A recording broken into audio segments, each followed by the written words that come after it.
नमस्कार। आज का हमारा विषय है वीडी सावरकर, विनायक दामोदर सावरकर, जो कि बहुत ही प्रसिद्ध स्वतंत्रता सेनानी हुए थे। तो इनके बारे में जो भी क्वेश्चन बनते हैं उनके महत्वपूर्ण तथ्यों की जानकारी आज हम प्राप्त करेंगे।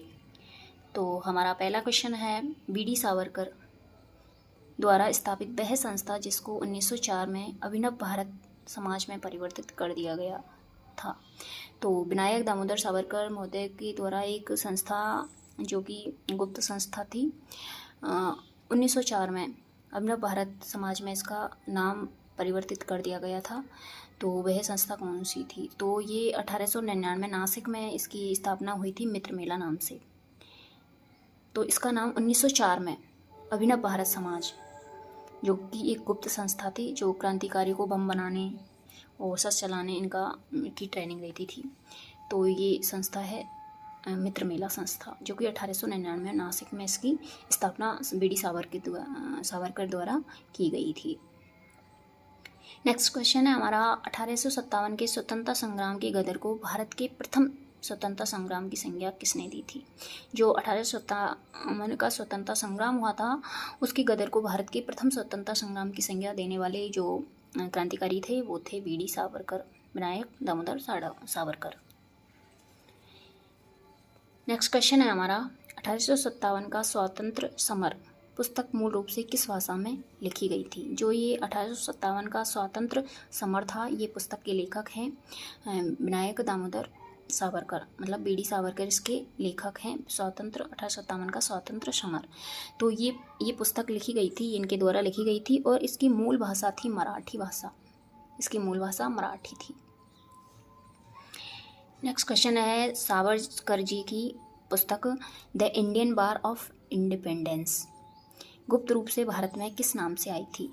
इन्होंने, सावरकर जी ने, the Indian war of independence जो बुक लिखी थी, ये गुप्त रूप से भारत में किस नाम से आई थी? तो ये भारत में नाम से आई थी Pickwick papers and Scott's papers, इस नाम से। क्योंकि अगर इस नाम से वो लिखते तो भेजते तो ये अंग्रेज़ों के द्वारा जब्त कर ली जाती, क्योंकि इसमें क्रांतिकारियों को जोश में लाने के लिए ये बुक लिखी गई थी। तो इसलिए ये पीक वीक पेपर्स और स्कॉट पेपर्स के नाम से भारत में आई थी। सावरकर, नेक्स्ट क्वेश्चन है हमारा, सावरकर जी को किस जेल में कैद किया गया था? जो वीडी सावरकर हैं उनको किस जेल में कैद किया गया था? तो इनको अंडमान द्वीप है उसमें उसकी सेलुलर जेल है, उसमें इनको कैद किया गया था। जब ये आ रहे थे भारत तो ये इनको पता था कि उनको वहाँ के ले जाकर सेलुलर जेल में काले पानी की सज़ा सुनाई जाएगी, तो ये जहाज़ से कूद गए थे, लेकिन अंत में ये पकड़े गए थे। तो इनको वहाँ से पकड़कर और सेलुलर जेल जो अंडमान द्वीप में है वहाँ पर इनको कैद किया गया था। नेक्स्ट क्वेश्चन है हमारा, सावरकर जी ने अपनी किस पुस्तक में हिंदुत्व की संज्ञा दी थी? तो इनकी हिंदुत्व पुस्तक थी, इसमें उन्होंने हिंदुत्व की परिभाषा भी दी थी और हिंदुत्व की संज्ञा दी थी। नेक्स्ट क्वेश्चन है हमारा, अंडमान निकोबार द्वीप समूह के किस हवाई अड्डे का नाम वीर सावरकर हवाई अड्डा रखा गया है? तो अंडमान निकोबार द्वीप समूह है, उसके जो पोर्ट ब्लेयर हवाई अड्डा है उसका नाम रखा गया है वीर सावरकर हवाई अड्डा। अंडमान निकोबार में है पोर्ट ब्लेयर जो हवाई अड्डा है उसका नाम रखा गया है वीर सावरकर हवाई अड्डा। नेक्स्ट क्वेश्चन है हमारा, वीडी सावरकर का जन्म कब हुआ था? तो इनका जन्म हुआ था 28 मई 1883 में भागुर महाराष्ट्र में हुआ था। भागुर महाराष्ट्र में हुआ था 28 मई 1883 को। नेक्स्ट क्वेश्चन है हमारा, वीडी सावरकर किससे प्रभावित थे? तो ये छत्रपति शिवाजी थे, उनसे प्रभावित थे। तिलक, बाल गंगाधर तिलक है उनसे, और रामकृष्ण परमहंस, इनसे ये प्रभावित थे। नेक्स्ट क्वेश्चन है, सावरकर जी को जेल से मुक्ति कब मिली थी? तो ये जब इनको वो जो सेलुलर जेल है अंडमान की उसमें रखा गया था, तो उनको उससे 1937 में इनको जेल से मुक्ति मिली थी। 1937 में छूट कर आए थे ये। वीर सावरकर की मृत्यु कहाँ हुई थी? तो इनकी मृत्यु हुई थी नासिक में 1966, 26 फरवरी 1966 को इनको मृत्यु हुई थी। नेक्स्ट क्वेश्चन है 1857 की अर्ध शताब्दी सावरकर जी ने कहाँ मनाई थी? तो इन्होंने लंदन में मनाई थी 1857 की अर्ध शताब्दी। जो 1857 का युद्ध क्रांति हुई थी उसके 50 वर्ष वो पूरे हो गए थे, तो उसकी अर्ध शताब्दी इन्होंने इंडिया हाउस लंदन में मनाई थी। नेक्स्ट क्वेश्चन है सावरकर जी ने भारत छोड़ो आंदोलन का क्या नाम दिया था? जो बीडी सावरकर जी हैं उन्होंने भारत छोड़ो आंदोलन को नाम दिया था भारत छोड़ो सेना। इन्होंने इनकी आलोचना भी की थी भारत छोड़ो आंदोलन की।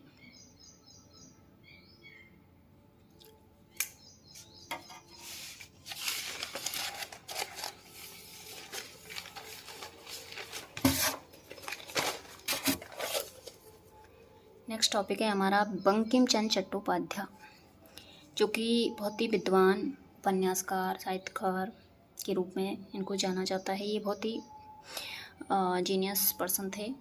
तो इनके बारे में हम कुछ इनके महत्वपूर्ण प्रश्नोत्तर हैं उनको देखते हैं। महत्वपूर्ण तथ्यों को ही हमने इनके प्रश्नोत्तरी में शामिल किया है। हमारा फर्स्ट क्वेश्चन है बंकिम जी का जन्म कब हुआ था? तो बंकिम जी का जन्म हुआ था बंकिम चंद्र चट्टोपाध्याय का 27 जून 1838 को। कहाँ हुआ था? बंगाल में काठलपाड़ा, जो इनका गाँव था वहाँ पे हुआ था, काठलपाड़ा में, बंगाल में, 27 जून 1838 को। नेक्स्ट क्वेश्चन है हमारा आधुनिक बंगला साहित्य के जनक माना जाता है। आधुनिक जो बंगला है, बंगला भाषा, उसके साहित्य का जनक किसको माना जाता है? आधुनिक, तो बंकिम चंद्र चट्टोपाध्याय को इसका आधुनिक जो बंगला साहित्य है उसका जनक माना जाता है। नेक्स्ट क्वेश्चन है हमारा दुर्गेश नंदिनी, आनंद मठ, कपाल कुंडला, मृणालिनी, कृष्णकांत का वसीयतनामा, रजनी, चंद्रशेखर, ये उपन्यास किसने लिखे थे? तो ये उपन्यास के लेखक हैं बंकिम चंद्र चट्टोपाध्याय। ये बहुत ही बड़े उपन्यासकार थे उस समय के। नेक्स्ट क्वेश्चन है हमारा बंकिम चंद्र का अंतिम उपन्यास कौन सा था? इन्होंने ये उपन्यास लिखे हैं दुर्गेश नंदिनी, आनंद मठ, कपाल कुंडला, मृणालिनी, कृष्णकांत का वसीयतनामा, रजनी, चंद्रशेखर उपन्यास। ही तो इनमें इनका अंतिम जो उपन्यास था जो कि 1886 में लिखा था वो था सीताराम। इनका अंतिम उपन्यास माना जाता है। नेक्स्ट क्वेश्चन है हमारा बंग दर्शन नामक साहित्यिक पत्र कब निकाला? तो ये बंग दर्शन जो साहित्यिक पत्र है इन्होंने अप्रैल 1872 में निकाला था, बंग दर्शन। नेक्स्ट क्वेश्चन है हमारा बंकिम चंद्र जी ने प्रसिद्ध वंदे मातरम की जो गीत था, प्रसिद्ध गीत वंदे मातरम की रचना की। तो इन्होंने 1874 में इसकी वंदे मातरम जो हमारा राष्ट्रीय गीत है उसकी रचना की थी 1874 में। नेक्स्ट क्वेश्चन है हमारा सन्यासी विद्रोह से संबंधित उपन्यास है। जो बंकिम चंद्र चट्टोपाध्याय जी हैं इनका सन्यासी विद्रोह की जो पृष्ठभूमि इन्होंने बताई है वो कौन सा उपन्यास है? तो वो है आनंद मठ उपन्यास। इसमें ही इन्होंने जो ये वंदे मातरम गीत है इसको भी इसमें ही समाहित किया था बाद में। नेक्स्ट क्वेश्चन है हमारा कृष्ण भगवान के कार्यों की व्याख्या अपने किस नाम से की थी? तो ये बंकिम चंद्र चट्टोपाध्याय जी हैं, इन्होंने कृष्ण भगवान के कार्यों की व्याख्या कृष्ण चरित्र लेख है इसके माध्यम से इन्होंने इसमें व्याख्या की थी, कृष्ण चरित्र नाम से। नेक्स्ट क्वेश्चन है हमारा बंकिम चंद्र चटर्जी किन किन पदों पर आसीन हुए थे? तो ये बहुत ही इंटेलिजेंट व्यक्ति थे, होशियार, बहुत ही प्रतिभा इनमें बहुत अधिक थी, इसलिए इनको जैसोर का डिप्टी कलेक्टर चुना गया था। और companion order of the Indian empire भी 1844 में इनको ये भी पद भी दिया गया था, companion order of the Indian empire. और जैसोर डिप्टी कलेक्टर भी इनको चुना गया था बंकिम चंद्र चटर्जी को। जैसोर और companion order of the Indian empire, Jessore deputy collector और companion order of the Indian empire, जो कि 1844 में इनको बनाया गया था बंकिम चंद्र चटर्जी को।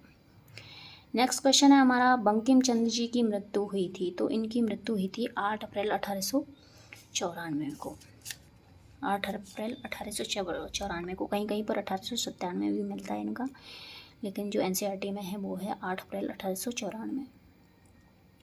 नेक्स्ट क्वेश्चन है हमारा भारत के अलेक्जेंडर ड्यूमा माने जाते हैं। इनको अलेक्जेंडर ड्यूमा थे, वो भी बहुत ही बड़े उपन्यासकार माने जाते हैं।